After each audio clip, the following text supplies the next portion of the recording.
What's up guys, welcome back to Island Gaming with PG. Tonight we just have a few news stories for you guys this evening. Starting off with Capcom. Ever since the Nintendo Switch launched, skeptics no doubt would have said that all Nintendo consoles do is sell first-party games, and third-party don't really have any success on Nintendo consoles. Well, Capcom proved that talking point to be untrue, because according to Go Nintendo, Capcom raises forecasts upwards due to strong sales of Monster Hunter Rise and Monster Hunter Stories 2. Go Nintendo report, there it reads and says, it looks like Capcom's plan to support Nintendo with some major titles has paid off quite well for them. Capcom has announced that they have raised their full year earnings projections upwards, and they cited continued strong sales of Monster Hunter Rise along with favorable performance for Monster Hunter Stories 2 Wings of Ruin. We don't have update sales figure for these games just yet, but we should get that information from Capcom next physical report. So what Capcom is showing third-party developers is that if they put the time and effort into producing exclusive and tailored games for the Nintendo Switch, they too could have success like Capcom. So this is very interesting. We're seeing some big returns for Capcom, because developing a game for the Switch costs less than developing a game for like the PS5 or the Xbox Series X and so forth.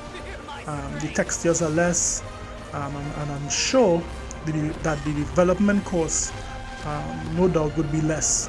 So this is a big profit margin here for Capcom, and no doubt other third-party developers are watching that and seeing that their game could also have major success, just like Monster Hunter Rise and Monster Hunter Stories. So that's good news. Now let's look at some Xbox news. Today the Halo team finally announced the long-rumored modes for Halo Infinite, new expansion, The Lone Wolf Season 2. Now, as you can see in the video being played here, there are 3 modes. The first mode is King of the Hill. Of course, we are familiar with King of the Hill, the one who could last the longest on top of the hill. There's also one called Land Grab. That one most likely is very similar to King of the Hill, maybe who can be able to control as many of those lands as possible. And then Halo introduces their own version of the Battle Royale mode that other games have.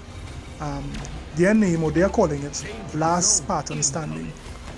So this game, or this season, is slated to be released on May the 3rd. But what do you guys think? Do you think that this new season would bring back players to Halo? Are you going to go back to Halo, or are you going to continue playing Halo with these new modes? Well, I think yes. No doubt they would see an uptick in all their player base because of these new contents.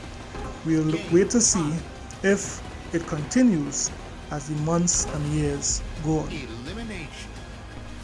Continuing with Xbox news, we know in the 5th and 6th generation, Xbox had unwavering support from Japanese developers.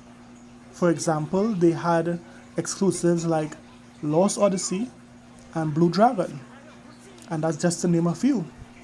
But ever since the Xbox One generation, that support started to waver. Today, however, we received some news from a lead Xbox executive based in Japan. Who is he? Well, that is Matt Smith. Matt tweeted today, "My team at Xbox Publishing here in Japan is growing. We are working with top class developers on truly groundbreaking product for Xbox. So for JRPG fans, this is some exciting news. Do you think this is what Xbox needed to grow a little bit in Japan? Some teasers like this? Well, one thing is for sure, Xbox is making some big moves in Japan. Could we say it's a comeback? Well, we'll wait and see. So that brings us to the end of the news this evening. Please stay tuned, like and subscribe for more videos.